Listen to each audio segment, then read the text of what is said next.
Espera, vamos a... Espera, O sea, la coña, te hago la ahora coña- mismo un dibujo coña? de Ikea. Te hago ahora mismo un dibujo de Ikea, no te preocupes, alusivo. Mira, básicamente la coña es a la de 3, pero sobre todo para que nuestro director de producción sea capaz luego de editarnos el podcast, ¿vale? A la de 3 tenéis que hacer 1, 2... Javi, ¿estás listo? Estoy listo. 1, 2 y 3. Muy bien. O sea, he de decir que estamos... Eso ha sido como la claqueta del cine, tío. Sí. Bueno, a ver, Pero por si acaso no le ha quedado claro a nuestra gente. Llevamos el ritmo como Carlos de Inglaterra, tío. Llevamos un 3x4x9. Por si acaso la gente no le ha quedado claro.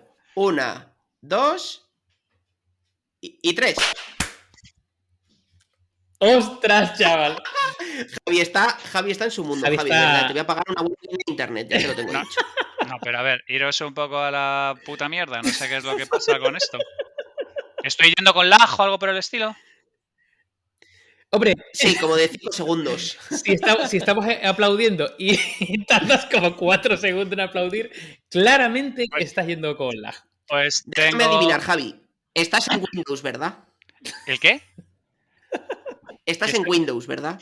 Sí, claramente, estoy en Windows A completamente. ver, a ver cuándo conseguimos un patro para que te pague un buen ordenador. Sí, para tener un ordenador de Ya te busco, mayores. a ver si te sale un más, joder. Pero que no me jodáis, que tengo aquí conexión de fibra y la hostia santa y todo lo habido y por haber. ¿Cómo cojones no puedo ir esto volando? O sea, ¿pero de qué cojones me estáis hablando? A ver, un momento. Javi. Ay, qué me veo, tío, qué me veo. Javi, no hubieras entendido que estaba esperando a que te calles para empezar el podcast. Ah, vale, un momento, que me comáis la polla, venga.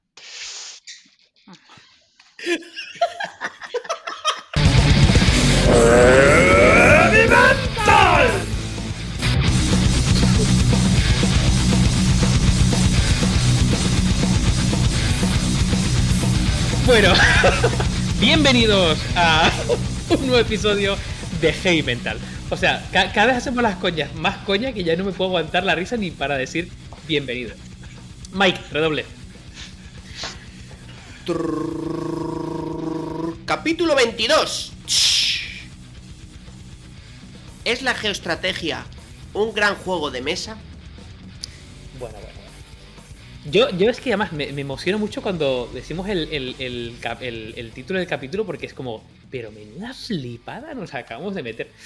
Yo tengo que decir que al igual que el especial de política, o sea, el especial de elecciones que hicimos, este es otro de los temazos que por su amplitud, en plan la geoestrategia, ostras, tiene su tela. Son ambiciosos, son temas ambiciosos. No, son temas que dices, ¿cómo demonios voy a abordar esto en el tiempo que tenemos, más los juegos de mesa, más la cantidad de melones que vamos abriendo por el camino y que no terminamos de cerrar? Eso es. Bueno, o sea, ambicioso no es Javi, la palabra. Eso o sí sea, conseguimos, es otra muy concreta. Que Javi esté en nuestro espacio-tiempo. Porque es posible que Javi no esté en nuestro espacio-tiempo porque va hoy con un lag como de 12 segundos y medio. Yo... Entonces, nada, si estuviésemos jugando un videojuego ya estaría muerto, Javi, hace un rato. Ya tendría 200 frags, ¿no? Ya estaría más... ¿Puede ser, Javi, que el problema y el origen de esta incidencia sea que tus hijas están jugando a Hello Kitty? Sí, Doom Edition, efectivamente. Vete un poco a la puta. Bueno, mierda. Javi, voy a ver si cerrando geoestrategia. Puedo... Haz un poco los honores para contarnos qué es esto de la geoestrategia. Pero chavales, ¿cómo voy a...? O sea, es que volvemos a lo que estabas comentando antes. ¿De qué cojones estamos hablando? ¿Cómo queremos hablar de geoestrategia en 40 minutos que tenemos y cosas por el estilo? O sea, ¿estamos mal de la puta cabeza o qué es lo que pasa aquí? Pero vamos, fundamentalmente todo lo que tiene que ver con geoestrategia... Esto me recuerda a algunos podcasts antiguos. Dale, Mike, a ver. Esto me recuerda a algunos podcasts antiguos. Y perdona, Javi, que te corte última vez que lo voy a hacer en el día, lo juro. Por ejemplo, La Buhardilla, que es un referente nuestro del podcast, que ellos, claro, cuando quieren hablar de cocaína, del proceso de fabricación de la cocaína, que es uno de mis capítulos favoritos del 2016 o 2017, le dedican 2 capítulos, porque se dan cuenta que, claro, explicar el proceso de producción de cocaína, pues tiene su intríngulis y todos los cortes y múltiples cortes que hay que hacer. Entonces, bueno, pues a Sí, lo mejor tenemos que dedicar un año, esto sí. podría ser interesante, una de las temporadas, a tratar o hacer revisitación de capítulos anteriores. Ojo, Sí. lo dejo ahí como idea. No, Bien, pero bien, si es que bien. Bien. pero a ver si es que estoy completamente de acuerdo. No sé si habéis visto un episodio que hay por ahí de Baños hablando sobre aspectos muy puntuales y son podcasts de 2 horas, son podcasts de 2 horas y media. Y Sí, ahí la tío. mayor parte de las cosas pasa por encima casi sin tocarlas. Entonces no es un tema de que seamos optimistas con este tema, es que estamos directamente mal de la puta cabeza. O sea, vamos a dejar las Totalmente. cosas claras.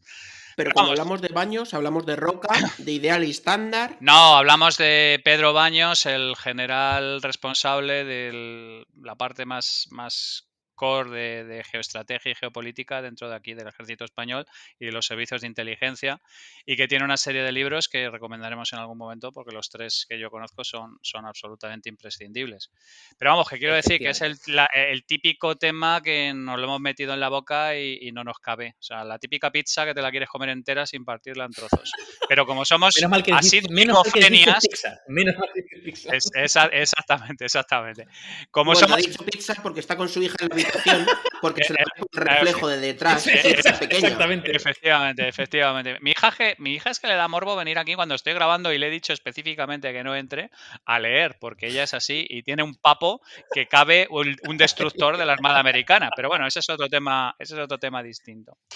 El caso es que todo lo que tiene que ver con geoestrategia es básicamente lo que hemos hablado en algunas ocasiones de términos de estrategia, pero relativo a los países, relativo a las fronteras, relativos a las dinámicas entre países, relativos a hegemonías políticas, relativos a hegemonías culturales y todo lo que tiene que ver con geopolítica, pues exactamente igual. O sea, cuáles son las estrategias que siguen los países en términos de sus relaciones con el resto del mundo. Y claro, es un tema que, por ejemplo, solo en libros, cuando me he puesto a poner y ha llegado el libro número 50, he dicho, no, igual va a ser que estamos perdiendo un poco los papeles. Igual haces una lista, ¿no? Y la compartes. Claro, Sí, igual hago una mejor. lista. Una lista de Amazon. Igual hago una lista y la comparto. Solamente con los que han salido los últimos 2-3 años, pues eso, efectivamente, ya tenemos 40 libros que yo personalmente considero que son imprescindibles. Entonces, como es un tema tan absolutamente killer, a mí me gustaría enfocarlo desde el punto de vista que la gente que no esté familiarizada con el concepto tenga un poco una idea de qué es lo que se va a encontrar o de qué va o cómo nos afecta lo que ocurre con Xi Jinping o con los equipos diplomáticos en los Balcanes, en nuestra vida en Palafrugell y un poco de alguna manera qué es lo que se está cociendo a altísimo nivel. Pero yo estoy de acuerdo con Mike, ¿eh? Esto es para dedicarle 3 o 4 programas sin ningún problema. Y como sois unos hijos de puta, porque no tenéis otro nombre, encima lo mezcláis con juegos de mesa, que es una de las cosas que más me ponen del universo conocido. Entonces, yo calculo que un programa normal para tratar esto un poquito como es debido, pues debería llevarnos 2 meses non-stop. Entonces, pues no, vamos a intentar gestionar un poco las expectativas con qué es lo que podemos hacer, ¿no? En este sentido. ¿Cuál es la primera Vale. aproximación que habéis tenido cualquiera de vosotros a la geoestrategia? Quiero decir, ¿jugar al Risk? ¿O era algo que, por ejemplo, os llamaba la atención? ¿O habéis visto? Pues yo creo que es la referencia un poco más curiosa desde pequeño, ¿no? La referencia un poco que tienes del concepto es el Risk, ¿no? O juegos de este tipo, Risk o derivados de, oye, pues ahora soy este país y muevo mis tropas y como este otro y tal, ¿no? Aunque es verdad que si lees varios de los libros de Baños, que por ejemplo, yo sí, en este caso sí que me he leído uno, mi padre tiene los 3 y me he leído uno, es muy curioso porque luego ves que la parte de geoestrategia es mucho más a bajo nivel. Son tácticas y técnicas subversivas desde movimientos sociales, manifestaciones, ataques de falsas banderas, movimientos online. O sea, al final, por ejemplo, lo que he dicho, ataque de falsa bandera, ¿no? Ya solo eso, hay muchas veces que en sí mismo son movimientos de estrategia geopolítica súper interesante, ¿no? Para que no lo sepa, el ataque de falsa bandera es, por ejemplo, yo soy España sufre un atentado y todo el mundo cree que ha sido, pues mira, ahora que la situación está calentita, ¿no? Que ha sido Marruecos y realmente ha sido el propio España el que, para acusar a Marruecos, el que se ha autogenerado a sí mismo así de duro, ¿no? Y esto existe. Se ha autogenerado un ataque con bomba o un coche bomba o un lo que sea, ¿no? Claro, ataques de falsa bandera al final es, oye, pues parece que el responsable es uno, pero realmente son un conjunto de agentes o de países que, para ocultar la realidad, dicen que se ha sido, porque eso genera un conflicto social o político que permite, pues, una contraofensiva de cualquier tipo, ¿no? Yo no sé un poco si queremos, quizá, que esto nos pasa mucho, ¿no? Que arrancamos muy profundos, volver un poco a la base, ¿no? ¿Qué es la geoestrategia? ¿Qué es la geopolítica, David? Claro, ahí va yo. O sea, yo me. Como que me pasa mucho, ¿no? Que hay muchas temáticas que de repente. Bueno, por múltiples motivos, ¿eh? Por curiosidad, por lo que se ha leído, por las conversaciones, pues de alguna forma llegamos a. O podemos llegar a un nivel muy profundo, pero muchas veces hace falta como ordenar cosas, ¿no? Entonces, yo el tema de geoestrategia, la verdad que es un tema que me ha ido interesando cada vez más con el tiempo. Pero yo, por ejemplo, he tenido que, de hecho, vamos, Pedro Baños probablemente fue como un punto de inflexión, ¿no? Para meterme en el mundo de la geoestrategia, pero, por ejemplo, yo asistí a un evento hace 3 años en una mesa redonda en Japón, que lo organizaba la Fundación España-Japón, y ahí aprendí un montón de cosas relacionadas con geoestrategia y de soft power y demás, que ahora nos meteremos, ¿no? Y hace poco estuve, por ejemplo, en un curso que daba Harvard, con la Fundación Rafael del Pino, relacionado con relaciones internacionales, donde se tocaba mucho geoestrategia. Entonces, el caso es que yo necesitaba alguna forma poner como cajitas, ¿no? La geoestrategia donde se encaja, ¿no? Y qué es exactamente, ¿no? Entonces, yo, tirando un poco del hilo, la geoestrategia mucha gente lo ubica como un subcampo de la geopolítica, ¿no? La geopolítica es eso que estudia, ¿no? De hecho, muchos hablan de ciencia, yo no sé si llega a la parte de ciencia, pero bueno, es un método de estudio, ¿no? De la política exterior para entender y predecir, y ahí viene la parte de perspectiva, ¿no? Por eso se vincula mucho la perspectiva con la parte, ¿no? De política, el comportamiento político internacional a través de las variables geográficas, ¿no? O sea, como es que estudia las relaciones internacionales, ¿vale? Utilizando la geografía humana, es decir, la parte más social, y la geografía física, ¿no? Entonces, en ese plano, que es muy, muy grande, está dentro la geoestrategia, que es específica. Yo, tirando también del hilo, había ubicado la geoestrategia bueno, con una vinculación muy militar, ¿no? Y de hecho, por eso Pedro Baños y por eso toda esa línea.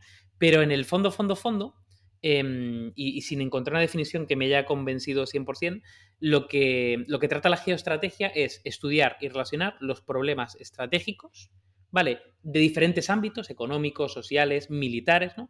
Con factores geográficos, ¿vale? Por ejemplo, los recursos de un país ubicados en la geografía.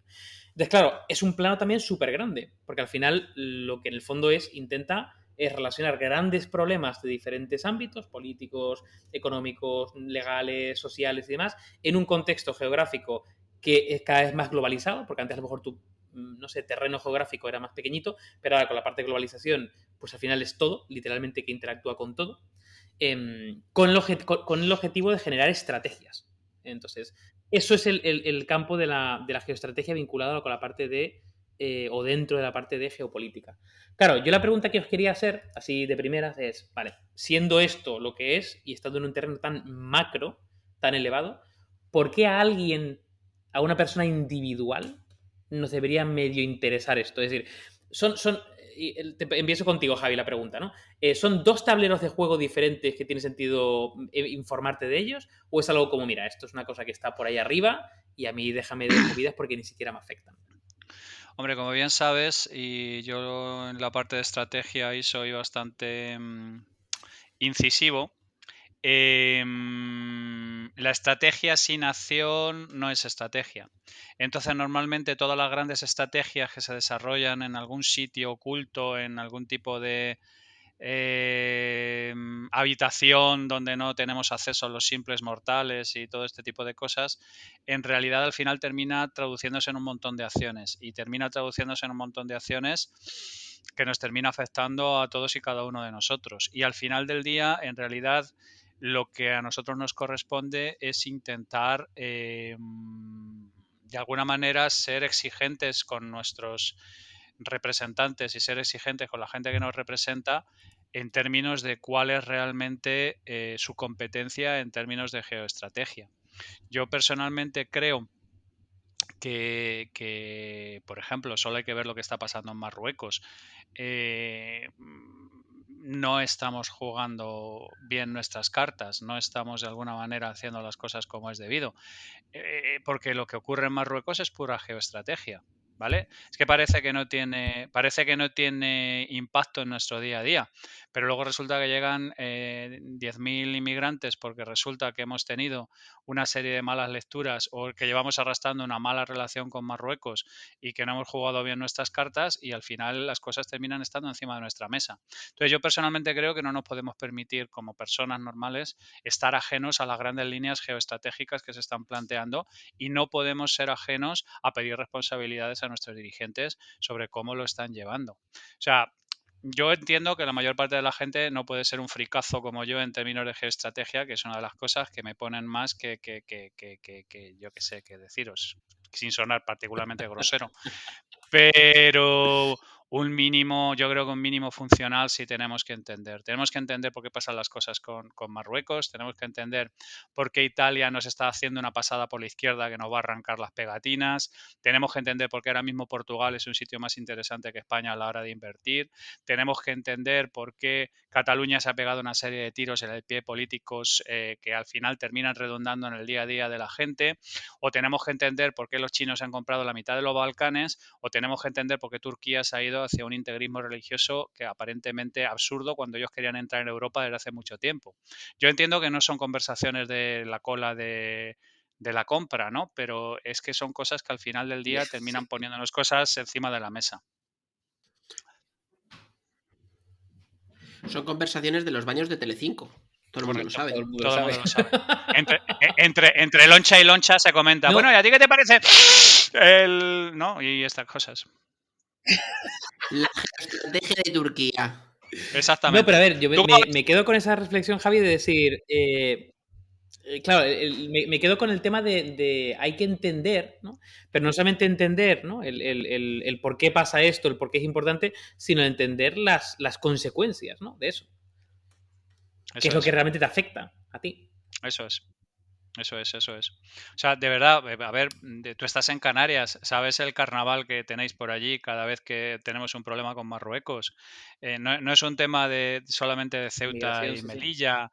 O sea, es que de verdad la geopolítica es un tema que la gente normal no se puede permitir ignorar. De verdad, es que lo digo con sinceridad. No estoy diciendo que la señora Tomasa se tenga que convertir de repente en una analista política, pero tiene que entender que muchas de las cosas que le pasan a ella en el día a día, en la plaza o con las vacunas o con todo este tipo de cosas, al final tienen que ver con la adecuada gestión de la geoestrategia que ha tenido sus representantes. Entonces, no solamente podemos hablar de la gente, no sé, en términos municipales, porque ahí lo que tú estás viendo es gestión. Cuando estamos hablando de nuestros gobernantes a nivel global, estamos eligiendo también una serie de criterios geoestratégicos y una serie de criterios, digamos, de relación con el resto de los países, una serie de criterios diplomáticos, una serie de cosas, etcétera, etcétera. Y una mala estrategia, una mala geoestrategia te termina llevando a una serie de cosas que impactan en tu día a día de cualquier persona, no solamente de las élites. A mí es que siempre me ha tocado un poco los cojones esto de la historia de que las cosas se las cuecen entre cuatro, los Illuminati, los George Soros, y la puta madre de Lola Flores. A ver, hay muchas cosas que se deshacen por encima de nosotros, pero fundamentalmente porque nosotros no somos conscientes de qué es lo que está ocurriendo, ni tenemos particular interés en preocuparnos. Y yo creo que esta es una cosa que no nos podemos permitir ignorar, os lo digo sinceramente. Sí, o sea, totalmente de acuerdo contigo, Javi. Ahora te doy paso a ti, Mike, pero solamente una cosa. Yo sí que es cierto, ¿vale? Que creo que hasta cierto punto podemos interesarnos y podemos de alguna forma profundizar sí, básicamente informarnos, ¿no? De qué está pasando a nivel más macro, ¿no? Y qué tipo de decisiones están tomando qué gente y qué consecuencias tiene. Pero también es cierto, por otro lado, y yo me di cuenta, y a mí yo cuando asistí al curso este de Harvard de la Fundación Rafael del Pino, yo te aseguro que me encontré como si estuviese viviendo en los mundos de Yuppie y montado una especie como de unicornio de colores mientras cruzaba el arco iris. Es decir, ahí me di cuenta cuando me ponían diferentes casos, ¿no? Del negociador jefe de Singapur que tenía un objetivo súper claro y que se había currado 3 meses de estrategia para cerrar un acuerdo con Estados Unidos que iba a implicar... Y yo decía, a ver, nuestras decisiones... Es que aunque quisiéramos informarnos, ese tipo de esferas no llegamos. Y luego, evidentemente, hay mucho que a nosotros nos parece, ¿no? Que no tiene ningún tipo de relación, ningún tipo de causa y efecto. Es como, ¿pero por qué ha pasado esto? Que lo hay, evidentemente lo hay. Lo que pasa es que está en unas esferas que por mucho que te puedas interesar... Vamos, yo caí en la cuenta de decir, ostras, estamos preocupados por una serie de decisiones y una serie de cosas que cuando empiezas a elevarlo 4 niveles más, que es realmente donde se han tomado las decisiones que han desencadenado una especie como de juego de naipes, y digo, ostras. Es decir, ya no solamente es llegar a la conciencia de que eso está pasando, sino que, no sé, que hay una intencionalidad. Es decir, yo ahí, por ejemplo, caí en la cuenta de cosas que, o sea, como que yo no es que diese por hecho que pasaban al azar. Evidentemente no pasan al azar, pero tampoco sabía que había una intencionalidad de decir, vamos a dominar zona geográfica, o sea, este rollo peliculero en plan de, bueno, pues pasa y pasa todo el rato y pasa todos los días con diferentes personas que están en diferentes puestos, ¿no? Entonces, para mí fue una caída de ficha bastante interesante, en plan de, vivo los mundos de Yuppie y estamos tomando decisiones a un nivel tan bajo que se nos está escapando todo, literalmente. Entonces, claro, ya no solamente el interés, sino hasta qué punto... bueno, no sé, o sea, ¿qué tipo de agencia podemos tener en cuanto a eso? Porque no la tenemos, literalmente. Son unas esferas tan desconectadas de nuestro día a día. No, joder, y que también, yo creo que hay países, ejemplos de países paradigmáticos de esto, ¿no? Por ejemplo, Israel, ¿no? Que es, oye, ha tenido un servicio de inteligencia y de, llamémoslo, estrategia política o militar, porque ha sido un poco de todo, ¿no? Que ha sido el Mossad, que tiene un documental fantástico, bueno, un documental real, o sea, contando la historia real de los 50, 60, 70, 80 del Mossad en Netflix, que da un poco escalofríos, cuando en el capítulo 1 el antiguo director de operaciones del Mossad te cuenta cómo se iban a Italia, secuestraban a un tío y en el jet privado del Mossad en el Mediterráneo volviendo de Israel lo tiraban por la ventana para matarlo. Y nadie se enteraba que ese tío había desaparecido, o sea, tiene un punto chungo. Pero esas son las cosas que te ayudan también a contextualizar y a entender un poco más cómo es la realidad de cómo funciona ese under the table, ¿no? Muchas veces de esas cosas, como tú decías, David, que para nosotros pasan desapercibidas, pero que es la realidad de cómo funcionan los grandes entes, sean privados o públicos, a nivel de política internacional. De hecho, ahí yo creo que muchas veces creemos que la geopolítica es solo un tema de un embajador, de lo guay que ve, no sé, Biden a Pedro Sánchez, me lo estoy inventando, por decir algo. Y no tiene, y esto está fuera de la política. Claro que sí. A ella tampoco le gusta Pedro Sánchez. Esto está fuera del componente político. Es un tema más de la inteligencia, la contrainteligencia, la defensa del Estado, la seguridad, el terrorismo, la parte de relaciones internacionales, empresa y Estado, ¿no? Porque ahí también hay muchos intereses de empresas, ¿no? De hecho, recuerdo que no sé si acordáis, pero hay un caso súper bueno de geoestrategia, de cómo consiguió Al Gore que se firmara el primer protocolo de Kioto, ¿no? Que fue el anterior a la renovación de París. Uh-huh. Y esto, vamos, está súper documentado. Y es que consiguió que Elon Musk cediera a uno de los países que estaba bloqueando el acuerdo parte de la tecnología de las placas solares de Solar City. De Solar City, ahora Tesla, efectivamente, a la India. Porque la India estaba bloqueando el acuerdo global. Entonces, claro, como la India pues tiene menos recursos, decía que ellos no pueden innovar. Entonces, hablaron literalmente, Al Gore llamó a Elon Musk, le dijo, oye, Solar City, ¿me puedes dejar unas patentes tal? Y gracias a que Elon Musk, que tanto hemos hablado de él, las cedió, se consiguió. Y eso también es geopolítica, ¿no? Cómo las fichas se mueven en un tablero muy grande y cada vez más complejo. De hecho, hay una cosa muy interesante que a mí me gusta muchísimo, y es un poco también intentar entender dónde sí son esos foros, ¿no? Dónde sí son esos foros donde se toman decisiones que de verdad, bueno, pues hacen acercar posturas o alejar posturas, porque ahí obviamente no se pegan de tiros, pero... Y una de ellas, que este libro también lo recomiendo, que es un libro de Carmen Porter, que la verdad nunca hemos hablado de ella a nivel de libros, porque parece que es como muy pop-up, pero realmente también tiene algunas investigaciones muy buenas, que es el Club Bilderberg. de Carmen Porter. Es un libro finito, bastante finito, que básicamente lo que hace es una recopilación de todo lo que se ha ido publicando del Club Bilderberg, ¿no? Y la verdad es que es muy interesante. Para que no conozcáis el Club Bilderberg, es un club que se reúne solo una vez al año, 3, 4, 5 días, suele ser en país europeo, ¿no? Como centralización un poco, porque fue donde se fundó, y básicamente lo que trae es a los grandes países occidentales a la mesa, a sentarse, y está, pues no sé, desde el presidente de, no sé, de Boeing hasta los ministros de economía de los principales países, las familias más poderosas, pero familias y monarquías y tal, ¿no? Entonces, el Club Bilderberg dice que es donde de verdad se mueve de verdad el cotarro, el bacalao, y a lo mejor no se arregla nada, pero sí se decide cómo va a ser el año siguiente, ¿no? Que esto da un poco de escalofrío. Y luego también otra cosita que yo estaba cotilleando, que no sé si lo conocéis, que es un dato bastante curioso. ¿Sabéis cuántos países hay en el mundo cuyo país, cuyo territorio esté en más de un continente a la vez? No, tío. No. Porque, por ejemplo, en España pasa. España-Canarias es continente de África, pero pertenece políticamente a España. Entonces, España, por ejemplo, es uno de los países. Pero ¿cuántos países creéis que están en más de dos Ceuta y continentes? Melilla también, ¿no? Sí. No, pero me refiero, claro, ¿cuántos países? Pues. No tengo ni idea, tío. Estados Unidos tiene presencia en Asia también.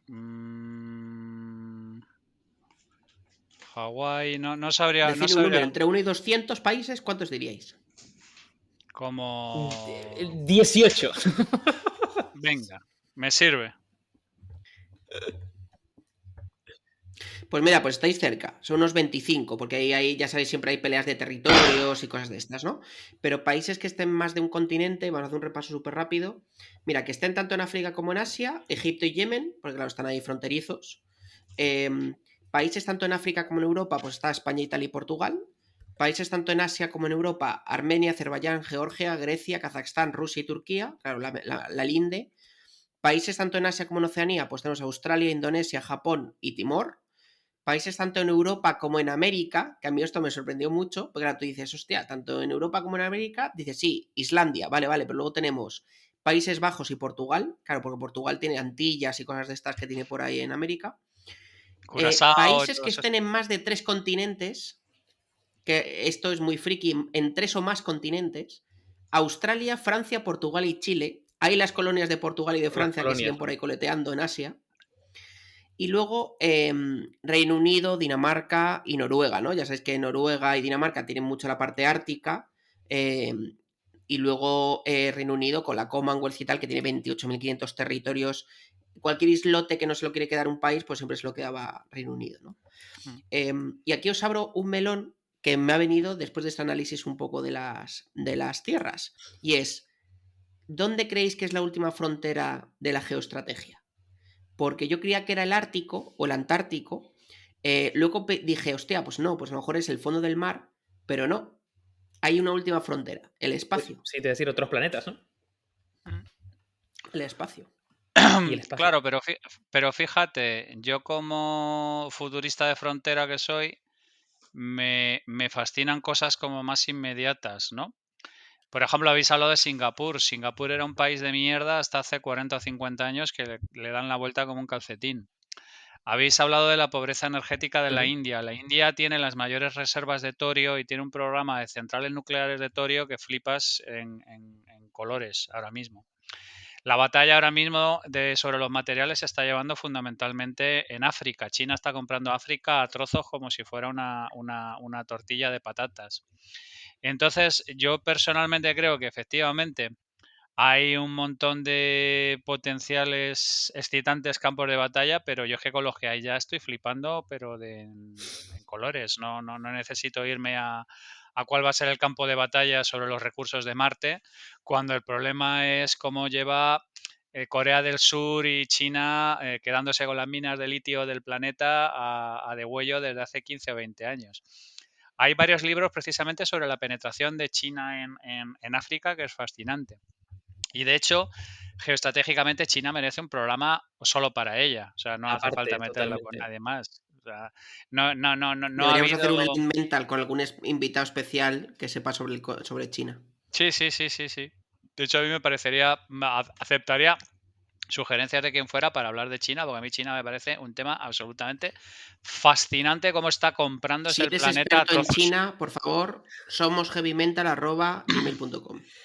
Eso El es. caso de China, Javi, lo nombra muchísimas veces Pedro Baños Mm, en sus libros. El último, que es el dominio mental, quizá no, porque está más vinculado con la parte de influencia y persuasión, pero así se domina el mm, mundo, ¿no? Y el dominio mundial lo nombra muchas veces como caso de libro de geoestrategia, pero por un motivo muy sencillo, ya no solamente por la masa crítica de territorio y la masa crítica de gente, ¿no? Esa parte geográfica, física y humana, sino también por la capacidad de planificación a largo plazo, porque no se rigen por elecciones cada 4 años y demás, sino pueden mm. desarrollar un plan brutal a largo plazo, cuando además con la posibilidad de canalizar todos sus recursos de manera ordenada y generando un plan estratégico con acciones, literalmente, y bueno, lo que han conseguido literalmente con eso. Y ya no solamente lo que han conseguido desde el punto de vista visible, sino también Pedro Baños hace una mención constantemente a el tema de deuda. O sea, Sí. China es espectacular la cantidad Es, de deuda es, que compra. eh, O sea, mm. es espectacular. O sea, es dueño literalmente. O sea, todo el mundo le debe, Sí, literalmente. sí, sí, sí, sí, sí. De hecho, es que el asalto que ha hecho China no se ha hecho nunca.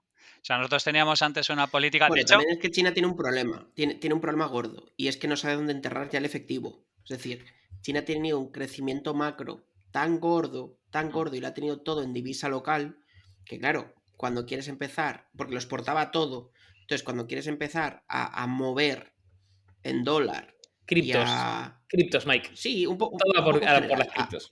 no, a mover un poco tal.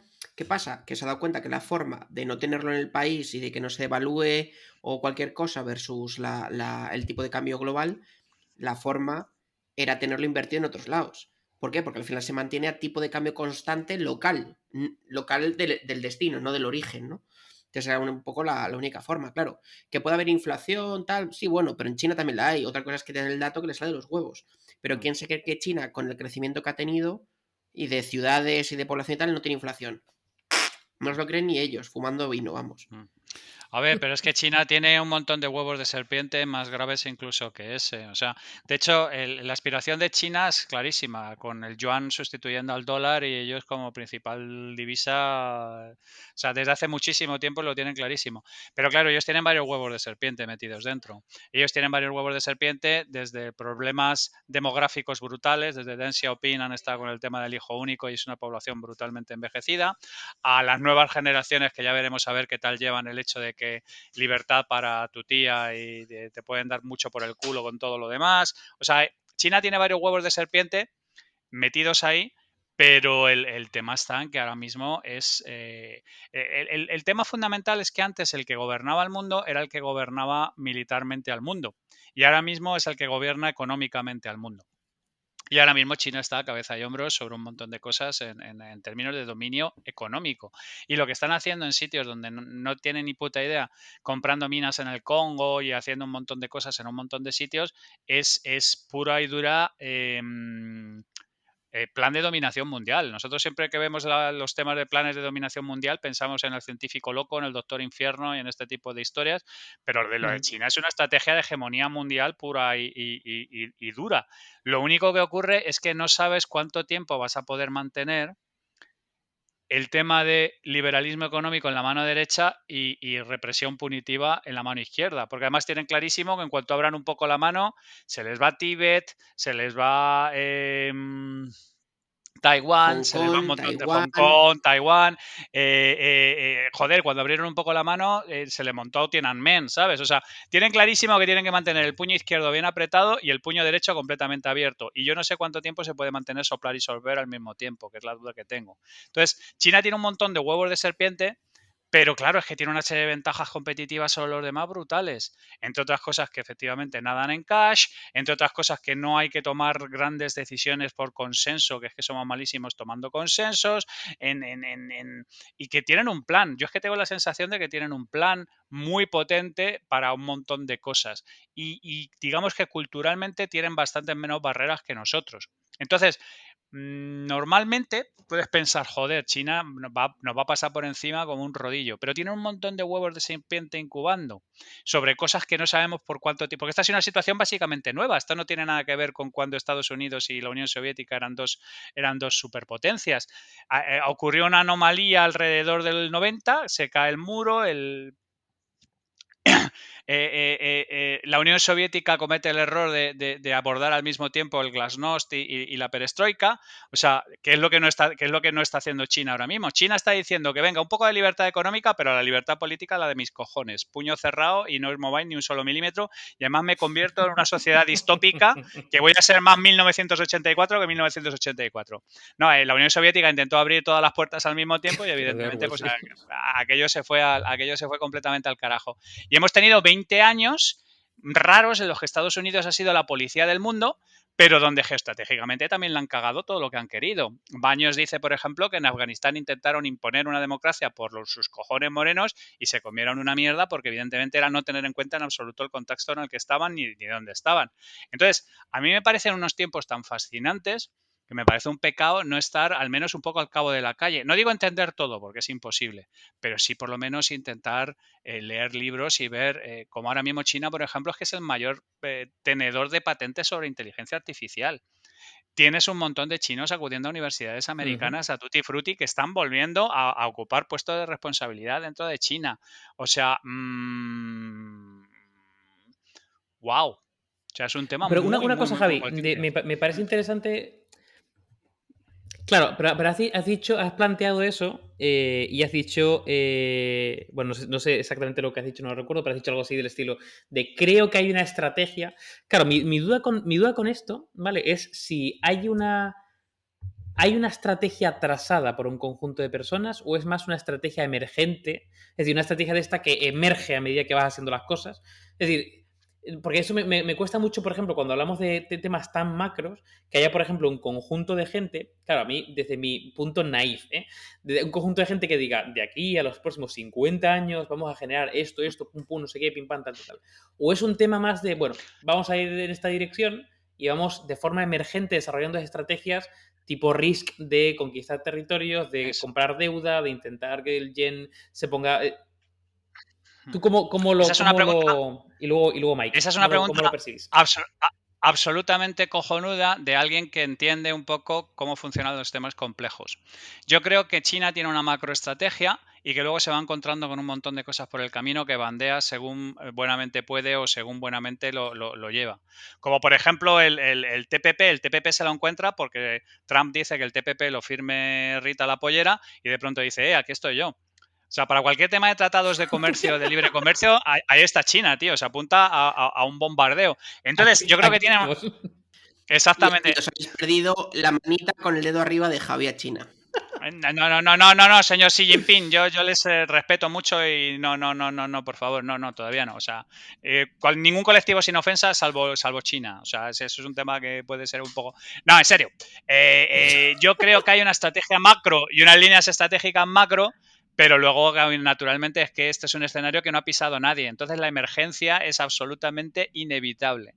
Y entonces yo personalmente creo que desde un sitio tan centralizado y tan organizado la emergencia se gestiona muy mal. Entonces es otro huevo de serpiente que tienen los chinos ahí dentro, que es la gestión de la complejidad en este tipo de escenarios donde no hay precedentes. ¿Tú cómo lo ves, Mike? Mike. A ver, es un fregado de cojones. Me encanta. Es un fregado de cojones. O sea, no, a mí es... Yo creo que es un tema que me flipa mucho porque a mí siempre me ha gustado mucho viajar y la sensación de que la cultura de ciertos países, la cultura o la ideología de ciertos países quiera conseguir una hegemonía sobre la de otros, me parece curioso, ¿no? Porque yo creo que los países latinos, incluyo, ya vemos Iberoamérica, creo que nunca jamás seríamos capaces de ponernos en esa tesitura. Lo primero porque solamente no valdríamos para ser unos dictadores de cojones delante de los rusos, los chinos, los yanquis. Y lo segundo, o eso creo, lo segundo, que a nosotros nos dirían, pero hombre, o nosotros seríamos de, pero hombre, vámonos de fiesta a tomar unas cervezas y unas tapas y tal y déjate de geopolítica, joder. O ¿Sabes? No te líes, Asimov, ¿sabes? O sea, o Kalashnikov, o Xi Jinping, ¿sabes? No te líes. De hecho, por eso decían que el rey Juan Carlos era un gran estratega o un gran gestor de toda esta parte de política relaciones, ¿no? internacional. De relaciones, sí. De relaciones, A decían. ver, Otra no, cosa es que luego el tío se lo llevara crudo. Que yo... No, a ver, el campechano era fenomenal para las relaciones con determinados países porque los sátrapas entendían muy bien a alguien que más o menos tenía un poco su... Entre ellos. Entre ellos. Los sátrapas entre ellos se llevan bastante bien. Pero vamos, la palabra estrategia y el campechano en la misma frase, sin una partícula adversativa, no puede ser. A él se le daba bien, como todo Borbón, Estoy de acuerdo, estoy de acuerdo. follar, hay cosas que son muy borbónicas, pero la estrategia no es una de ellas. El disfrute. Las relaciones interpersonales, Javi, las relaciones interpersonales. Eso es. Joder. El hedonismo compartía disfrute y a partir de ahí generar relaciones. No, pero claro, es que con un... Y luego hay una cosa, un comentario, bueno, no sé si sabéis... Sí. Perdón, es que un sátrapa se entiende de puta madre con un rey. Joder, si es que somos colegas y además luego se compartirían 14 botellas y 16 fulanas y como amigos. O sea, no es porque tuviera un talento particularmente especial, sino que con determinada gente eso funciona como un tiro. El Papa te da faz. Espero que no esté tu hija en la habitación mientras has dicho 14 fulanas, pero oye, por lo demás todo bien. Está acostumbrada, está acostumbrada. Nada, y luego hay un último punto que la verdad, y aquí acabo, que me gusta de Pedro Baños, y es que, por ejemplo, a mí me hizo reflexionar mucho, porque ya sabéis que él sale mucho en tele, sobre todo con Iker Jiménez, ¿no? En tele, en los programas que tiene Iker Jiménez en YouTube, que yo la verdad he de decir que los sigo desde hace mucho tiempo, desde que está en la radio, en la SER por las noches, y me gusta el tío, no siempre lo puedo ver, pero me gusta. Y hace, no sé, 6 meses, una cosa así, hicieron un programa del tema del COVID, de que si había sido pues culpa de China o no, tal, que están ahí peleándose, ¿no? Y el tío dijo que una de las cosas que no nos estamos dando cuenta con China a nivel de geoestrategia es que China está haciendo una táctica de empezar a darse visibilidad en todos los países como que son muy naif. Y de hecho dijo, y vosotros no os estáis dando cuenta, pero en España también. ¿Cuál es el programa más conocido que hay en España en prime time que ven la familia, los padres, la madre, los niños? ¿Qué sección tiene desde hace 2 años? Pues tiene la sección de una persona de China que te cuenta las tradiciones, la cultura, no sé qué, y todo desde un punto de vista de super nice, de que son súper buenos y súper maravillosos y súper estupendos. Y eso, y el tío decía, y eso también es geopolítica. Claro. O sea, el parecer que son buenísimos y que son súper buena gente y súper agradables y no sé qué. Y dice, y eso lo estarán haciendo aquí, lo estarán haciendo en Noruega, en Suecia y en Sudáfrica, en la tele también en prime time, ¿no? Pero al final, oye, pues a ellos que les cuesta poner ahí a 2 tíos o a 7 o a 500, en este caso, bueno, pues es una chica en El Hormiguero, ¿no? Para poner las cosas con su nombre, que tiene una sección semanal, que oye, que es que al final la tele ya sabemos cómo funciona, que es muy fácil patrocinar un espacio, muy fácil. Totalmente. Las teles están súper caninas. Y cuando tú les llegas con una idea y si encima viene patrocinado, pues imagínate, por la embajada de China, que tiene un poder de cojones en España, pues con más razón. Hago un último lanzamiento y pasamos a la siguiente temática, ¿eh? Y ya os digo, esto yo creo que requerirá trilogía o una saga completa de la geoestrategia. Pero eso que has dicho ahora, Mike, también es un término que aprendí hace unos años justamente en el foro este de España-Japón. Perdón, España... no, fue España-Japón, perdona, sí. Creo que lo dije bien. Y aprendí el término este de soft power, ¿no? De poder blando. Y justamente el tema de bueno, sitios que tengan un gran soft power, es decir, gente que tenga algún tipo de arma, ¿no? Entre comillas, para incidir en otros actores sin ejercer, digamos, la fuerza, por ejemplo, a través de la cultura, el idioma, el cine. No, por ejemplo, Estados Unidos tiene un soft power muy fuerte que es Hollywood, y a partir de ahí estructura, digamos, una visión de ellos, del mundo, de un discurso muy bien armado. Pues China, en el fondo, con la comida china, con el interés cada vez más grande, el peso que está teniendo, y porque ahora se habla mucho de el futuro está en China, ¿no? el cambio, ¿no? de paradigma, hay que aprender chino, porque no sé, no sé cuánto. Luego, los chinos, las tiendas, ¿no? Que están en todos lados, los barrios chinos, el horóscopo, es decir, hay un montón de imaginarios alrededor de eso que yo creo que genera un soft power muy fuerte. Y parte de ese soft power, seguro, que es aparecer en programas prime time y demás, mostrando la cultura desde un punto de enganche, ¿vale? Nice y demás, ¿no? Entonces, ¿cómo veis vosotros el Pero soft es que power no es... chino? Este tipo de palancas. A ver, el soft Javi. power chino, el siguiente objetivo es la industria audiovisual, está clarísimo. Tú solo tienes que ver ahora mismo los estudios de animación que tienen los chinos, la parte de las producciones y cosas por el estilo. Y todavía no tienen, digamos, de alguna ¿No? manera No sé si has visto en Netflix, no sé si has visto en Netflix la cantidad de películas chinas de ciencia ficción que están lanzando, y series, ¿eh? Pero películas Sí. concretamente un montón, tío. O sea, es que vosotros cuando os ibais antes a las profundidades del océano, al espacio, no, el campo de batalla es los dispositivos y los televisores y los contenidos.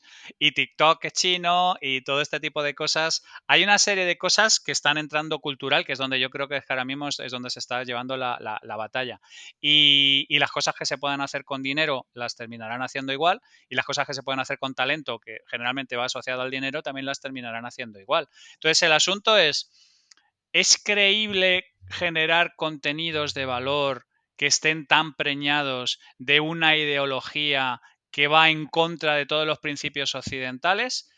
Digamos que de alguna manera serán capaces los chinos de adaptarse al menú. Lo mismo que lo que se come en los restaurantes chinos de aquí, al principio no era comida china original, eran adaptaciones gestionables por la parte occidental. El asunto ¿serán capaces de gestionar la transición entre una cosa y otra? Porque yo creo que de verdad la batalla real está en la hegemonía cultural. Y vamos a flipar con los productos audiovisuales y los contenidos que van a poner los chinos encima de la mesa en 0, Miki. Sí, o sea, yo creo que también ahí hay un punto que ayuda mucho y es el volumen de personas, que es que tampoco lo podemos obviar, que es que cuando tu capacidad de creación también parte de la base del volumen de personas que eres, cualquier estrategia de este tipo es mucho más sencilla. Porque si Andorra intentara hacer una estrategia de este tipo, o Suiza, que están forrados, es imposible. Es imposible, porque no tienen capacidad. O sea, de hecho, yo creo que ahí vemos un caso muy claro, un ejemplo muy claro de geopolítica, pues hecha en pañales, y no ríais, pero es verdad, que es Corea del Norte. Es decir, Corea del Norte, que son 4 mataos, que sí, que están en la ONU, en la OTAN, en no sé qué, ¿sabes? Están en todos los sitios donde pueden estar, pero realmente son 4 mataos. Luego, por supuesto, con poco dinero. Entonces, ¿qué pasa? Que China ya no es solo una potencia per se, sino es una potencia porque es que son una de cada 5 personas, uno de cada 4 de cada 5 del mundo. Entonces, ya en sí mismo, el poder de decisión que tienen, siendo el 20% de la población del mundo, es la hostia. Porque nadie es el 20% de la población del mundo más que ellos. Entonces, eso, bueno, pues tiene unos conflictos, como dice Javi también, de clases, de gestión de las masas. Pero bueno, es que imaginemos el día que China, oye, yo espero que no, pero que sean el 80% de la población del mundo, que no van a dominar. Si tiene el 80% del conocimiento, de hecho aquí Javi seguro que nos puede abrir ¿eh? y hablar largo y tendido también de la parte intelectual. Pero es que Claro, China dicen, pero es que tiene mucho volumen de gente con un CI superior a la media. Claro, es que también tienen Mucha peña. mucha Ya población. solamente por la Entonces, claro, distribución eso también normal. ayuda. Claro. Pero Claro, de todas maneras, y por cerrar el asunto y para ir al siguiente, porque insisto que aquí podemos estar hasta mañana, es que China, estamos hablando de una no especie tengo prisa. de conglomerado heterogéneo. China son 56 etnias diferentes, varias de ellas se llevan a matar. Entonces, es otra de las razones por las que le tienes que mantener bajo un puño de hierro. Lo mismo que Yugoslavia estaba mantenido bajo un puño de hierro por Tito, y en el momento en que sueltas el gas, la gente entre ellos se matan, ¿vale? Entonces, el asunto es ¿cuánto tiempo puedes mantener la olla cerrada? Porque, ojo, es que efectivamente, si fueran 1.400, 1.500 millones de personas homogéneas, es que no hay nada que rascar. Pero insisto, es que hay 56 etnias, ¿vale? Y tú puedes tener 1.200 millones de personas como la India y tener 40 universidades superpotentes y aún así estar nadando en la miseria, ¿vale? O sea, hasta ahora nadie ha capitalizado la población como lo ha hecho China para convertirse en una especie de geopotencia, de geopoder monstruoso. Pero el tema es, insisto, cuánto tiempo va a poder mantener la olla tapada. Bueno, evidentemente nos dejamos un montón de temazos, ¿no? Como la Guerra Fría tecnoeconómica, hay una parte ¡Boh! también de globalización. Sí. Ahí, Vamos a hacer, esto daría, yo creo que para... Eso es, vamos a hacer una serie, chavales. Vamos a hacer una Sí, serie y hay que vamos hacer a una ver serie. cómo lo podemos hacer. Yo, de hecho, me traía una serie de estadísticas muy interesantes de importación, exportación y acuerdos, ¿no? Bueno, por no meternos en la parte de tratados, bueno, hay un montón de fregados. Yo sí que os quería recomendar un curso de geopolítica que se puede encontrar en la Fundación Rafael del Pino y que lo da Manuel Muñiz. Súper interesante. O sea, que os lo dejo como recomendación. Vale, pasamos al segundo temazo. Juegos de mesa, y voy a empezar también por Javi, básicamente por el comentario que ha hecho de a mí las cosas que más me gustan en el mundo, evidentemente después del heavy metal, ¿no? Entiendo, y que de leer libros están los juegos de mesa. Y los cómics también hay por ahí. Entonces, sí, no, Javi, a ver. venga, juegos de mesa. Yo ¿Qué es que relación tienes con los juegos de mesa? Yo es que soy un multimaníaco. No, a ver, yo me considero un mierda en términos de juegos de mesa, ¿eh? O sea, O sea, gente que no eres potente. bueno. No es que no sea bueno, que no soy malo, sino que quiero decir que gente potente en juegos de mesa son, por ejemplo, gente de Mensa, que cuando tenemos nuestras Javi, David es de las mejores personas que yo he conocido en cualquier juego de mesa. De hecho, yo decidí no volver a intentar ganar en ningún Bueno, juego de mesa si juego con él, porque honestamente, o sea, me di cuenta que no era capaz. bueno, Pero ya está. pues aquí David se ha encontrado su puta némesis. Chan, Y chan, hasta que chan. no corra la sangre, a primera sangre, tenemos que hacer alguna movida a primera sangre. Olimpiadas. Molaría mucho crear un juego de mesa de heavy mental. Oye, Exactamente, ahí se apuntado. queda, sí, eso hay que echarle un vistazo.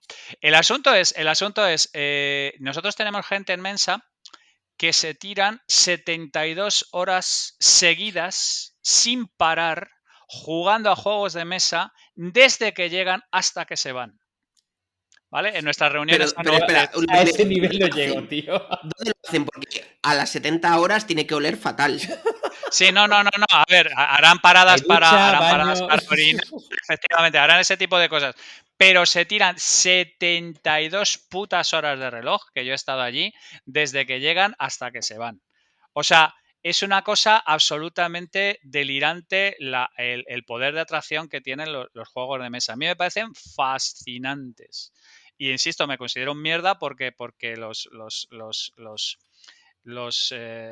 hardcore de verdad hacen cosas como esa y me harán en Molaría botillas. mucho que dijeras que molaría muchísimo que dijeras que el juego favorito de mesa de esta peña es el parchís. O sea, de 72 horas jugando al parchís. No. Juegan a cosas sofisticadísimas. Cada año se traen unas movidas nuevas.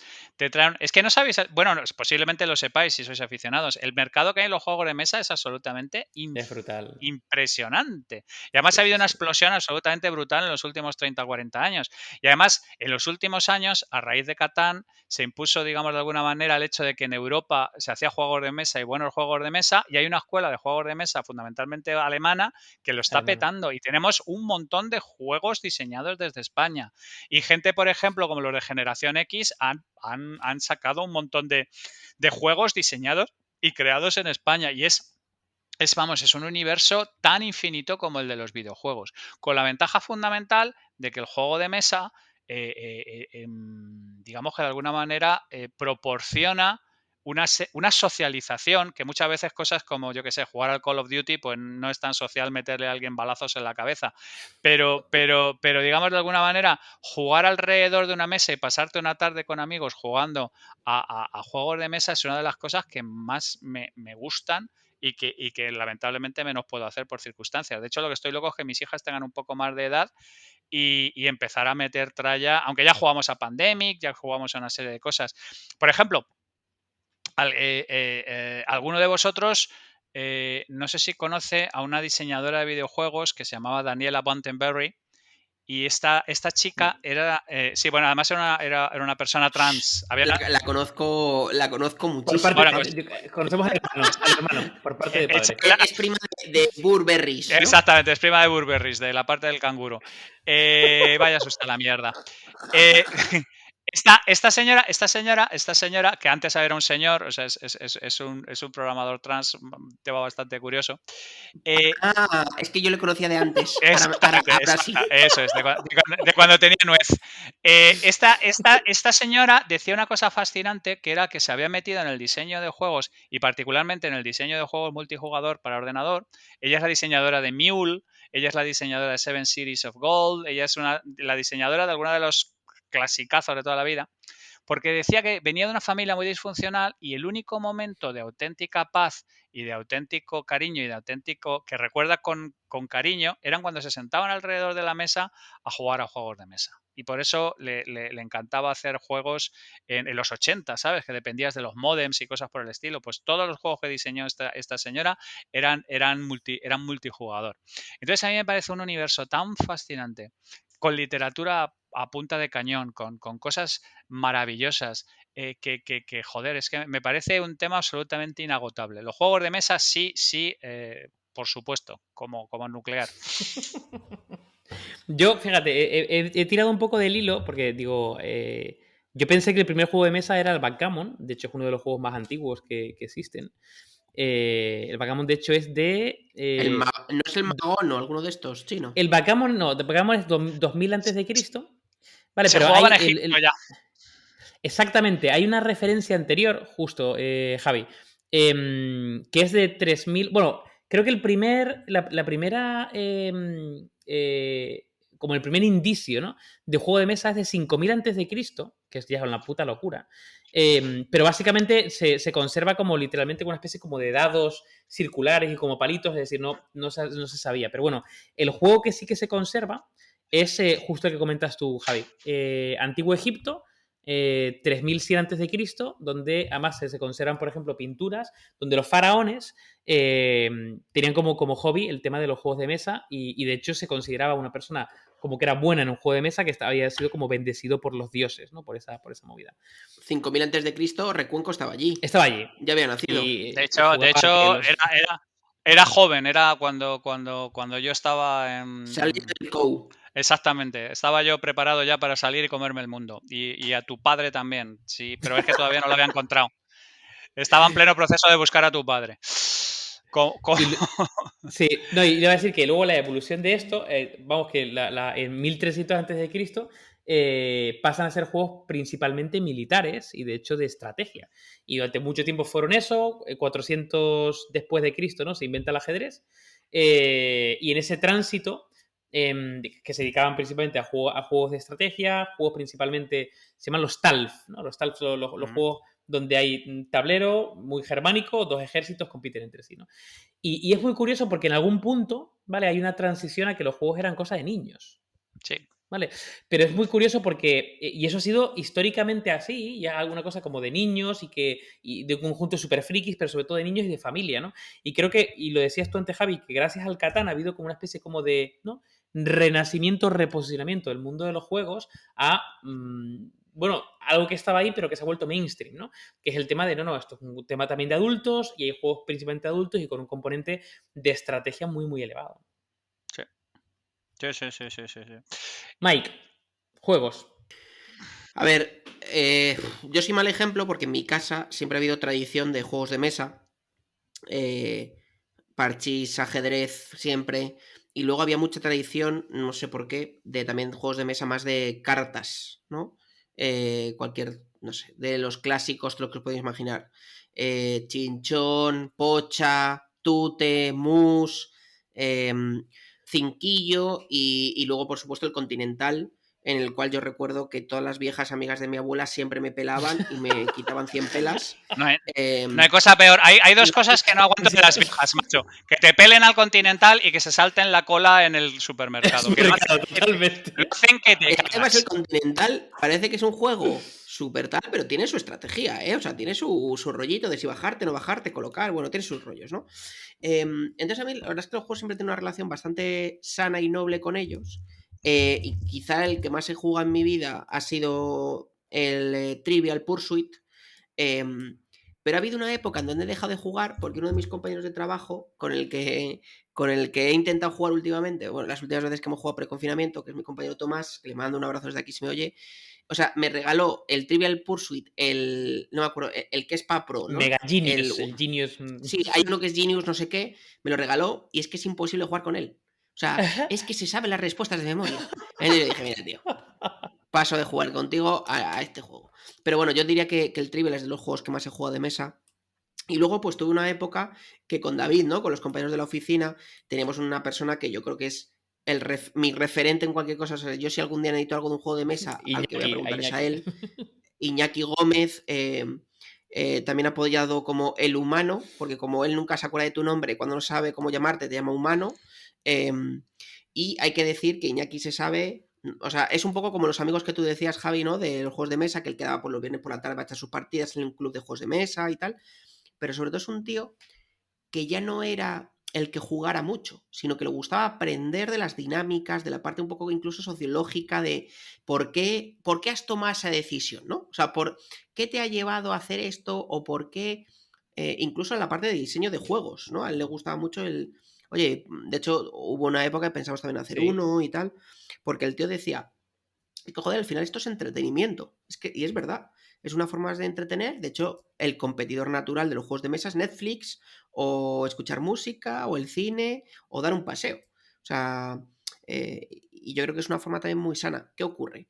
Que es verdad que los juegos de mesa yo creo que están sufriendo una transformación muy grande porque estamos en una época donde estamos acostumbrados al impacto constante, ¿no? A la interacción constante, el impacto, múltiples impactos todo el rato, todo es muy rápido, ¿no? La época un poco de la infoxicación. Entonces, ¿qué pasa? Que los juegos de mesa tradicionales, donde había un proceso, donde tú te tirabas jugando, no sé, 2 horas para al final llegar a una conclusión, ejemplo que todos seguramente conoceremos, el hotel. Oye, un juegazo, yo he jugado también muchísimo, El y el Monopoly. hotel son el Que por Monopoly cierto, o el el precursor del o el Monopoly, el Pictionary. precursor del Monopoly, tío, yo no lo sabía, pero o sea, la creación del juego es de 1903, tío. Sí. Hostias. Parker se hace con el control de la patente como en 1930 y no sé cuántos, que se lo compra por 4 chavos a alguien que lo había puesto, pero los fundamentos son de principios del 20, efectivamente. Landlord's Game, sí. Eso es. Qué fuerte. Bueno, pues eso, al final, yo creo que también los juegos de mesa ahí están sufriendo una transformación, ¿no? Porque claro, si tú antes querías una partida de 2 horas, fenomenal. Pero es que ahora una partida de 2 horas nadie se la plantea. Ahora quieren partidas. Hombre, puede haber fricazos, ¿no? Pero partidas con pequeñas victorias residuales, aunque sean de corto plazo, ¿no? De, oye, por ejemplo, un ejemplo muy claro es eso, las casitas, ¿no? Del Monopoly. Oye, pues a lo mejor no se acaba la partida, pero ahora paso una etapa, construyo una casa. Y después de 3 casas, construyo un hotel, ¿no? Que vayas viendo cómo vas evolucionando. Que eso es, bueno, y yo, joder, todos los de ahora un poco de estrategia de juegos de mesa y tal, pasa lo mismo. O vas como consiguiendo desbloquear o son mini rounds rápidos, ¿no? Este juego del que hablamos hace 2 capítulos, ¿no? Que me gusta a mí mucho, el de que mezclas conceptos, ¿no? Que son como partidas ultra rápidas. El concept. El concept. Y es igual, o sea, son partidas ultra rápidas donde ves si ganas o pierdes esa ronda, ¿no? Son rondas muy, muy ágiles, pero al final la gente así no desconecta, ¿no? Claro, pero ahí yo diría, Mike, y creo que iba a decir lo mismo Javi porque estaba ahí. Yo diría que hay como 2 tipologías de. O sea, a ver, hay muchas tipologías, ¿no? Pero como hay 2 grandes grupos de jugadores. Yo creo que. Y pasa también con el mundo de los videojuegos, ¿no? Es decir, hay gamers, ¿no? De videojuegos hardcore y serios y que. Y luego hay los casual gamers, ¿no? O de one finger games, ¿no? Que estás con tu móvil y pum, pum, pum, Candy Crushing y tal, ¿no? Pues pasa un poco lo mismo con el mundo de los juegos de mesa. Hay gente que 2 horas una partida se le hace muy corta. En plan, no, yo esto, o sea, 4 o 5 horas y te echas la tarde y tal. Lo cual, Catán es un juego muy raro, porque Catán es un juego que si te lías a negociar recursos y demás, puede durar muchísimo tiempo. Y es un juego mainstream, pero casi todos los juegos mainstream, coincido contigo, los que llegan al gran público, que tienen un formato bastante concreto. Y de hecho. Que es un tema generacional incluso, David. Es decir, sí. Generacionalmente, de hecho, mira, yo te digo, los juegos más importantes ahora mismo a nivel incluso de eSports que se juegan, todos, las dinámicas, el metajuego, todos han ido reduciendo el tiempo por partida media. todos. Claro. ¿Por qué? Porque se han dado cuenta que los de 50 retienen, me invento, 2 horas, los de 35 1 hora y los de 18 quieren que sea No, a toda yo hostia. estoy de acuerdo. Y de hecho, vamos, hay juegos que a lo mejor el desarrollo puede ser mucho más largo, pero lo van capando de alguna forma. De hecho, lo último que he visto a nivel de. Bueno, lo último que he visto, o sea, lleva ya bastante tiempo, pero bueno, que se empieza a popularizar son los juegos de un solo uso. Son por ejemplo, las aventuras, los escape rooms de mesa en formato cartas, que una vez que lo haces ya no puedes hacerlo otra vez porque te sabes las respuestas, ¿no? Y son juegos que duran 1 hora. Además, tienes una aplicación que la pones ahí y a partir de ahí la inicias y tienes 1 hora para resolverlo, ¿no? Entonces, son de alguna forma como el Ricochet Robots, que son partidas muy rápidas, o hay un juego que a mí me encanta que se llama el Cryptid. El Cryptid, que es un juego de lógica donde tienes que básicamente mediante preguntas, ¿no?, encontrar un bicho que está, de hecho es un tablero geográfico también. Pero son partidas muy, muy rápidas y tu objetivo básicamente es cuanto más partidas ganes, pues mejor puntúas, ¿no? Pero ya no es el típico juego como el Risk también. Un Risk bien echado, ostras, te puedes echar perfectamente una noche entera con cena, pizzas y copas luego, literalmente. Javi. Es que esa es la manera de hacerlo. O sea, yo es que creo que ya los juegos de mesa tienen tal oferta que cubren absolutamente todo el espectro, desde el hipercasual, de la gente que juega a cartas, incluso pueden jugar en solitario para partidas de 10 minutos, hasta cosas que son de 2, 3 días sin ningún problema. Los hardcore quedan una tarde, quedan el fin de semana, y el plan es, hay que hacer un setup a veces en 2 mesas de unos tableros de una complejidad absolutamente acojonante. O sea, yo es que personalmente creo que la experiencia de jugar es una experiencia humana y como tal hay infinitos modelos intermedios. Y yo creo que hay producto para todo el mundo.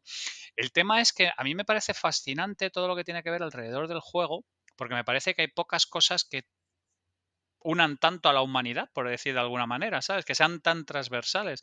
Es muy raro el tipo que no le gusta jugar. Es muy raro el tipo que no obtiene, digamos de alguna manera, algún tipo de ventaja cognitiva de Te jugar. palpita la amígdala. Sí, no, efectivamente. Nosotros cuando estuvimos trabajando en todos los temas de juego y tal, nos dimos cuenta que es que conectaba con cosas absolutamente brutales que tienen que ver con los hombres desde que nos bajamos de los árboles, ¿sabes lo que te quiero decir? Entonces, Pero incluso, Javi, ahí está súper estudiado que antropológicamente, por ejemplo, los asiáticos tienen una conexión con el juego, especialmente los chinos, mucho más profunda, ¿no? Volviendo un poco a China, que otras. Es que suena mal decir raza. Bueno, que otra más parte. Que otra, Cultura. parte. Sí, eso es. lo que está clarísimo es que el juego es una manifestación más cultural, como es la música, como es un montón de Totalmente. cosas. Y yo creo que la explosión de ofertas en términos de juego de mesa, es que el juego de mesa te ofrece una cosa que es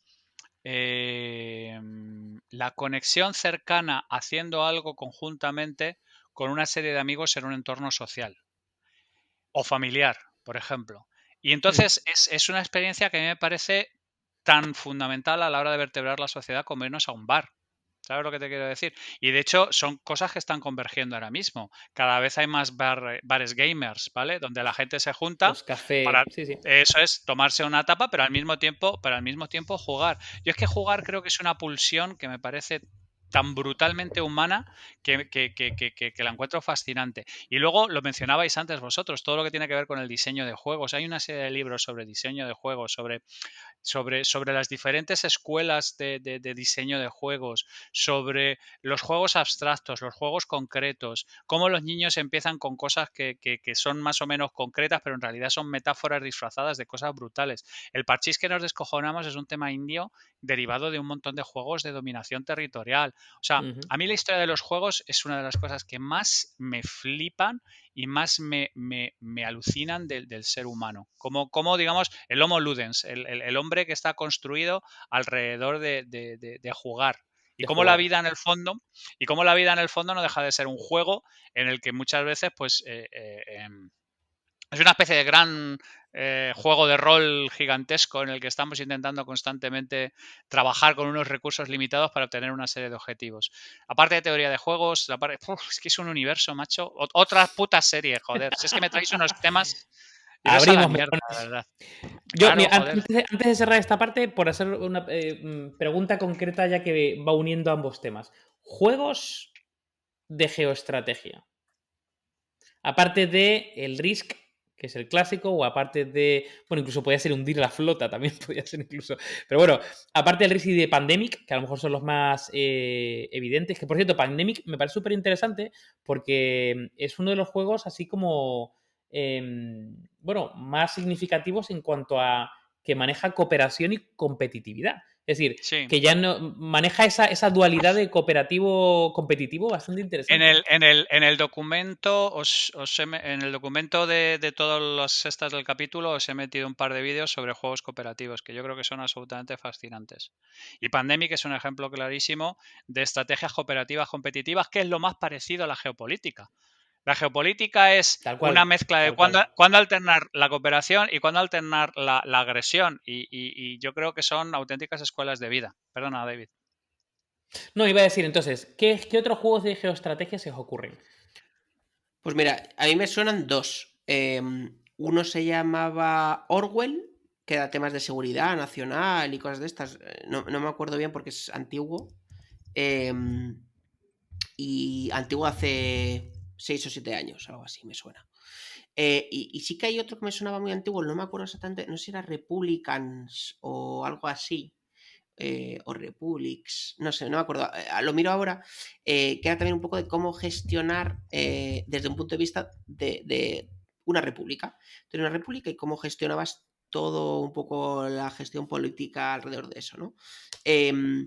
Pero, o sea, quitando el Risk, que yo creo que es el más clave, yo no recuerdo ninguno que sea tan geopolíticamente interesante, ¿no? Pues claro, no hay ninguno que sea tipo, soy un embajador y te mando a alguien en misión, ¿sabes? Para negociar el tratado de no sé Sí, qué. no, O sea, hay yo varios, no conozco ninguno así. hay Seguro que muchísimos. hay, ¿eh? Seguro que es súper friki, pero seguro Sí, que hay, sí, ¿eh? sí, sí. O sea, es que además la gente solo conoce el Risk, solo conoce el estratego, solo conoce, digamos, las cosas más. Pero Carcassonne. Carcassonne es más de recursos, como la Sí, agrícola y todos estos. como Catán. Pero claro, por ejemplo, Kremlin, no sé si habéis jugado alguno, pero vamos, es la hostia. No, tío. O Supremacy, que es otro que es la hostia. Uno que se llama Ultimatum, que es cojonudo. Spheres of Influence. Global Powers. O sea, hay mil títulos de esto, tío. Ideology. La geopolítica es una fuente constante de inspiración para la creación de juegos de mesa. Y claro, y diplomacia y mandangas. Y es maravilloso, digamos, de alguna manera experimentar cosas que normalmente en la vida real te estás jugando las pelotas, tu país o la vida o cosas por el estilo, en entornos con amigos. Sobre Kremlin, por ejemplo, es un juego de la hostia. De hecho, lo tengo por aquí. Si no lo esto, a ver si lo tengo accesible así a mano. Ese me lo apunto. Me ha Os lo recordado bajo cuando y estabas os lo traigo. hablando. Una pregunta seria. A ver. ¿Qué? ¿Ese cuarto era el de juegos de tus hijas o el tuyo? No, Cabrón. es el de juego de mis hijas, pero efectivamente ahí hay una mesa entera, o sea, hay una estantería entera Tienes 7 baldas de tus de juegos. juegos de mesa, efectivamente. Correcto. Hay uno que me ha recordado Javi, que es el Secret Hitler. Como el Hitler Bueno, secreto. ese es cojonudo. Esperad un momento, a ver, que el Kremlin creo que lo tengo a mano, un segundo. Venga. Hombre, la verdad es que me viene muy bien que tenga el Kremlin a mano. Activa el botón rojo aquí nuclear y ya funcionamos. No, los juegos de mesa es brutal, tío. De hecho, yo durante un tiempo estuvimos jugando a muchos juegos de mesa, bueno, a través de un tipo que se llama Pepe Pedraz, que también le envío un saludo, que básicamente es experto en juegos de mesa para diseñar el nuestro. Ah, mira, Kremlin. Aquí tenéis el Kremlin, que es además de una casa cojonuda, que es Avalon Hill. Avalon Hill, por ejemplo, creó el original Civilization. Civilization, antes de ser un juego de ordenador, era un juego de tablero, ¿vale? De la gente de Avalon Hill. Y este es un juego de diplomacia, pero de pegarte puñaladas por detrás, traiciones. Bueno, la hostia. Este es un juego que recomiendo a cualquiera. Es Bueno, un juego para la buenísimo. gente que no lo esté viendo, porque escuche el podcast, os podéis ir a YouTube. En YouTube nos busquéis como Heavy Mental y podéis ver el juego en el minuto 1:13, el juego Kremlin. Eso es. Kremlin de Avalon Hill. Vale, entonces, por ir cerrando, chavales, que hemos... Una cosa, un último punto, David, perdón. Sí, tenía un aviso también. El juego de mesa más importante de la historia, que es que no lo hemos nombrado, y muy mal, en el que más horas hemos gastado todos nosotros, los puzzles. Bueno, pero Hostia. eso es juego de mesa. ¡Juego de mesa! Bueno, tú desarrollas creatividad, estrategia. Bueno. Eso es Ahí es el que más horas hemos palmado todos, los puzzles. Es más un tema más particular, más de concentración, más de relajación. No es. Yo no lo tengo metido en las coordenadas de juegos de mesa. Yo, un juego de mesa que le tengo muchas ganas y que. El carajillo. No, Claro, esto se lo voy a jugar. Aquí se va el barraquito en Canarias. No, un juego de mesa que tengo muchas ganas y durante un tiempo, después de ver un documental en Netflix, que me ha pasado lo mismo con el Gambito de Dama, donde he vuelto a jugar al ajedrez a saco, estoy en chess.com, me podéis retar si queréis, David Alayón, me podéis retar por ahí. No, pero un juego que le tengo muchas ganas y que me leí un par de tutoriales y leí un libro y empecé a darle caña, pero ahí lo dejé, es el Go. Oh, espectacular. Sí. Del documental de Deep Mind, ¿no? Sí, el de AlphaGo, el documental de Go de Netflix. Me quedé con. Lo que pasa es muy jodido, ¿no? Porque tienes que ir sumando el área concéntrica que van formando las fichas, ¿no? Claro, bueno, son diferentes, claro, tienes como diferentes fórmulas, ¿no? Para ir, digamos, conquistando y ganando territorios, ¿no? Piezas o fichas. Exactamente. Lo complicado básicamente es la cantidad de posibilidades que tienes en todo momento. Eso es lo complicado. Pero me pareció maravilloso. De todas maneras, ya es un juego de búsqueda de profundidad. De hecho, AlphaGo ya trituró a los mejores jugadores de Go. Y si te gusta esto, te voy a recomendar un libro que se llama The Master of Go de Kawabata, que está en las referencias que tengo metidas en el que es cojonudo, que es una pseudohistoria de un campeón de Go que tardaron varios días en resolver la partida final, ¿vale? Y el tío termina ganando el campeonato y después se muere. Es una historia real, ¿vale? Pero es una movida tan bonita, tío, sobre los juegos, lo que representan los juegos, la importancia de los juegos, que es un libro que yo recomiendo a todo el mundo y al quien me ha hecho puto caso, que no hay mucha gente, pues se lo ha leído y le ha encantado. Hay un montón de recomendaciones de libros también en la parte del capítulo, porque claro, este tema es otro tema que a mí me vuelve majareta. Vas a tener que hacer... Vale, y yo os recomiendo la referencia pop del capítulo. Canal de Twitch de juegos de mesa, tanto para ver reviews como gente que juega juegos de mesa chulos. Y es un canal súper top, ¿vale? De hecho, es gente que lleva muchos años con canal de YouTube y ahora se ha pasado a Twitch. El canal se llama Juegos de Mesa 221B, que por supuesto el 221B es la referencia a Baker Street de Sherlock Holmes, ¿no? Muy cracks. Sí. Y esta gente, bueno, tiene un canal de YouTube de la hostia, es un chico y una chica desde hace mogollón de tiempo, que tiene pues un canal de YouTube muy bueno, con 30.000, 40.000 suscriptores, y ahora también lo hacen en Twitch. Entonces, bueno, si queréis referencia pop, el Twitch de Juegos de Mesa 221B. Hay varios podcasts también muy buenos sobre juegos de mesa. Vale, chavales, y ahora sí que sí, y luego ya Mike hace un pequeño anuncio que tiene que anunciar, pero antes de nada, cerremos. ¿Es la geoestrategia un gran juego de mesa? Mike. Yo digo sí. No dudo, y eso que me habéis dejado el primero, que siempre llevo la contraria, pero yo digo sí. Yo creo que es un tablero de cojones donde, pues oye, seguro que cada país, cada entidad o tal, tiene un estratega, o debería, y tiene que ir moviendo las fichas o intentando moverlas la dirección que le mole, ¿no? Sobre todo porque si no estás, ya va a haber otro que va a intentar moverte a ti la tuya. Javi. Pues ya me jode, pero es que no tengo ni una coma que enderezarle. No me lo creo, la primera vez en 24 capítulos, 22 capítulos estamos de acuerdo. Pues, pero ya me jode porque yo también estoy de acuerdo. O sea que. No tengo una puta coma que enderezarle, tío. O sea, si lo que vas a decir no es más bello que el silencio, pues eso, ya lo decía el último de la fila. Toma por culo. Fin de fiesta. Nada, Mike, hacemos reverencia ante ti. Eso es. Mis dieces, ándale. Dale, pues que tienes un anuncio. Sí, un anuncio súper rápido. Os hemos de decir a todos que nos hemos dado cuenta que fue hace 2 meses nuestro aniversario del podcast. Venga, no nos dimos cracks. No nos dimos cuenta, nosotros nuestra línea. Entonces, como vamos a festejar el aniversario y teníamos que elegir un número redondo, hemos elegido el número 23, impar y primo, o sea, de los mejores números que hay en el mundo, y porque también era el número de Beckham, ha sido por las dos cosas. Y el de Michael Jordan. Y el de Michael Jordan, eso es. Lo hemos elegido como un capítulo especial aniversario, donde básicamente será un tema, el mismo tema, pues un tema serio, científico, y otro tema un poquito más pop, pero con una salvedad. Y es que ese tema no lo vamos a decidir nosotros. Ese tema lo vais a decidir vosotros y, en concreto, uno de vosotros. Entonces, nosotros vamos a anunciarlo tanto en YouTube como en Twitter. Vamos a estar recibiendo durante toda esta semana, vamos a decir una dinámica que yo creo que no la tenemos 100% clara, la definiremos. Y básicamente vamos a estar recibiendo vuestros comentarios. Y elegiremos una persona al azar de entre todos los comentarios de, oye, quiero participar, y ser yo el que elige la dinámica. El que elige la temática. Y básicamente lo que haremos es que le invitaremos al podcast la semana que viene y en caliente nos dirá la temática. Y nosotros en caliente pues improvisaremos y responderemos y revisaremos esa temática e incluso a lo mejor veremos si le dejamos hablar, si vemos que se lo merece. Eso es. Si se le ocurra. Sí.